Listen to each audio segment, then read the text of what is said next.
샬롬! 오늘도 수요일 바이블 자리에 나온 우리 친구들 진심으로 환영하고 축복합니다. 우리 지난주부터 과학과 신학 이해하기라는 주제로 우리 함께 이야기들을 나누고 있습니다.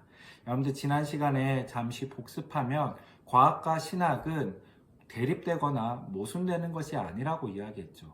우리가 하나님을 이해하고 인식하는 하나님께서 우리에게 알려주신 방법이고 도구이다. 그래서 과학과 신학을 하나님을 알아가게 하는 두 가지의 방법이다라고 이야기를 나누었습니다.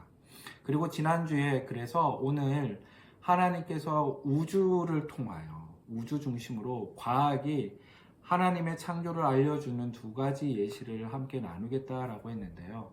그 중에 오늘 첫 번째 이야기를 함께 나누고자 합니다. 첫 번째는요, 우주를 창조하신 하나님의 광대하심에 대해 함께 이야기를 나누고자 합니다. 우리 친구들, 하나님께서 창조하신 우주가 얼마나 큰지 아시나요? 여러분들 지금 보이는 이 사진, 여러분들이 보고 있는 이 사진이 바로 우리가 밤하늘에 볼 수 있는 별들의 모습입니다. 뉴질랜드에서요, 찍었던 밤하늘의 모습인데 수백, 수천, 얼마나 많은 이 별들이 너무나 아름답게 이렇게 밤하늘에 수놓고 있지요. 그런데 여러분들, 우리 친구들도 이제 조금 과학을 아는 친구들은 알 겁니다. 우리가 보고 있는 이 별들이 굉장히 우리와는 거리가 멀리 떨어져 있다는 사실 잘 아실 겁니다. 여러분들, 우주에서 가장 빠른 속도로 우리 거리를 측정할 때 이야기하는 가장 빠르게 속도를 우리는 무엇이라고 이야기하나요? 빛의 속도. 그래서 뭐라고 얘기해요? 광속이라고 이야기합니다. 그런데 여러분들, 이 광속으로 지구에서 달까지의 거리를 얼마 만에 가는지 아십니까? 1초면 갈 수 있대요. 그 먼 거리를요. 그죠? 그런데 그리고 태양까지는요 10분이면은 광속으로 갈 수 있는 거리라고 합니다.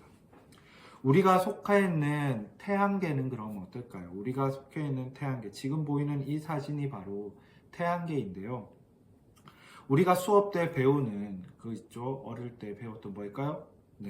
수, 금, 지, 화, 목, 토, 천, 해, 명, 뭐 이렇게 이야기하죠. 뭐 수성부터 뭐 화성, 목성, 천왕성까지, 명왕성까지 이렇게 하는데 이것을 우리가 이제 태양계라고 하잖아요. 근데 이 태양계를요, 이 광속으로 가면 반나절이면 그 끝까지 갈 수 있다라고 합니다. 그런데 우리가 밤하늘에 보고 있는 이 수천 개의 별들은요, 대략 광속으로 때로는 수백 년에서 수천 년이 걸린다는 사실을 아시나요? 우리가 평생 광속의 속도로 달려가도요, 몇 개의 별을 가보지 못한다라는 겁니다. 그만큼 우리가 속해 있는 이 밤하늘의 별들을, 그리고 그 밤하늘의 별들을 담고 있는 이 우주라는 것이 얼마나 거대한 공간인지 알 수 있습니다. 우주 공간을 이야기할 때 태양계를 넘어서 단위를 얘기할 때 우주 공간에서는 가장 작은 단위라고 표현하고 있는데, 이 작은 단위로 표현하는 이게 무엇이냐면 은하라는 말, 우리 친구들 들어봤죠? 은하라는 단위를 쓰는데, 이 은하라는 것은 우주를 구성하는 가장 기본적인 단위로 수천억 개의 별들이 중력에 의해 묶여있는 거대한 집단을 형성하고 있는 작은 우주, 소우주라고 합니다. 이걸 뭐라고요? 은하라고 한다는 거죠. 우리 태양계가 속해 있는 은하를요, 뭐라고 해요? 우리 은하라고 부릅니다. 그런데 태양계가 우리 은하의 그럼 중심에 있을까요? 그렇지 않다라는 겁니다.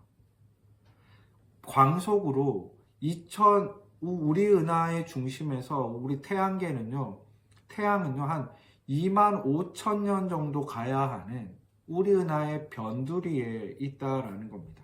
지금 보이는 이 사진과 같다라는 것이죠. 그리고 우리의 눈으로 직접 볼 수 있는 밤하늘의 별들도 대부분 태양 근처의 변두리에 있을 뿐이라는 겁니다. 우리 친구도 혹시 안드로메다 은하라는 말 들어보셨나요? 목사님이 아주 어릴 적에 은하철도 999라는 만화가 있었어요. 거기에서 이 은하철도 999의 최종 종착지가 어디냐면 이 안드로메다 은하였습니다. 여러분들, 우리가 가을철 밤하늘을 보면 남쪽 하늘에 이 은하수 아래쪽에서 발견되는 구름 모양의 이 모습이 바로 이 안드로메다 은하라고 합니다. 이 안드로메다 은하가요, 약 우리로부터는요 260만 광년의 거리래요. 260만 광년의 거리에 떨어진, 실제로는 우리로 생각하면 매우 먼 거리죠. 그런데요, 이 안드로메다가요, 우주 안에서, 우주라는 큰 공간 안에서는요 우리 은하와 매우 가까운 이웃 은하라는 겁니다. 여러분, 이 사실 놀랍지 않습니까? 우리는요 260 광년 속도로 가야 하지만 도달할 수 있는 이 안드로메다가 가장 가까운 이웃 은하 중에 하나라는 거예요.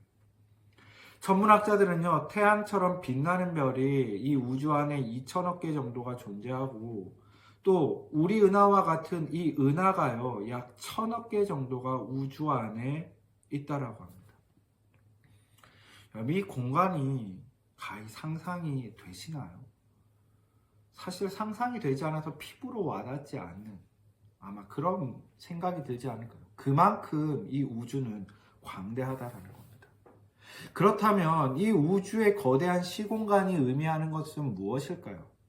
바로 이 거대한 시공간은 이 우주를 하나님이 창조했다라는 거예요. 하나님의 창조하심은 우리가 상상을 초월하는 거대한 세계를 담고 있다라는 것을 말씀해 주는 것이죠. 또 하나님의 창조를 기록한 이 자연이라는 책은 우주의 창조가 지구를 중심으로 제한된 창조에 그쳐진다는 것이 아니에요.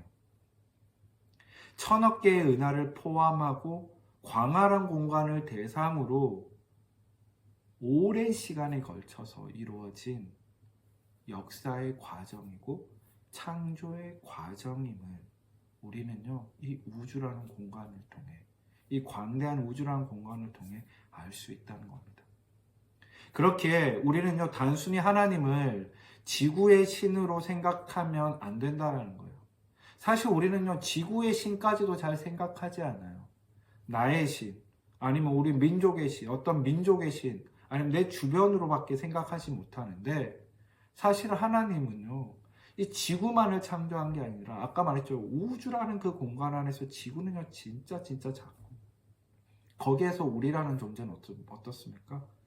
정말 어떻게 보면 먼지 티끌 같은 존재일 겁니다. 그런데도 우리는요 이 하나님을 우주의 신이 아닌 나의 신, 단순히 나라는 공간 안에서만 생각하고 있지는 않은지요. 하나님이 이 우주 만물을 창조하신 우주의 신임을 우리 친구들이 기억할 수 있기를 바랍니다. 그리고 나 중심적인 생각과 인간 중심적인 생각, 지구 중심적인 생각과 사고에서 벗어나 광활하신 우주를 창조하신 하나님을 바라보고 생각할 수 있었으면 좋겠습니다. 그리고 더 놀라운 사실은 뭡니까? 그 광활한 우주를 창조하신 하나님이 나를 사랑하고 있다라는 것, 나를 지키시고 보호하시고 있다라는 이 놀라운 은혜에 감사하고 감격할 수 있기를 바랍니다. 나아가 이 광대한 우주를 창조하신 하나님을 생각하며 우리도 나만을 생각하고 내 가족, 내 주변만을 생각하는 것이 아니라 나아가 나라와 민족과 지구를 넘어 우주를 생각할 수 있는 그런 생각의 폭과 시각이 넓어질 수 있는 우리 사랑하는 중등부 친구들이 되었으면 좋겠습니다. 하나님이 창조하신 이 우주의 광활하심을 기억하며 또 다음 시간에 하나님이 우주라는 이 공간을 통해 우리에게 말씀하시는 하나님의 창조의 놀라운 섭리, 예시 두 번째 시간을 만나보도록 하겠습니다. 그럼 안녕.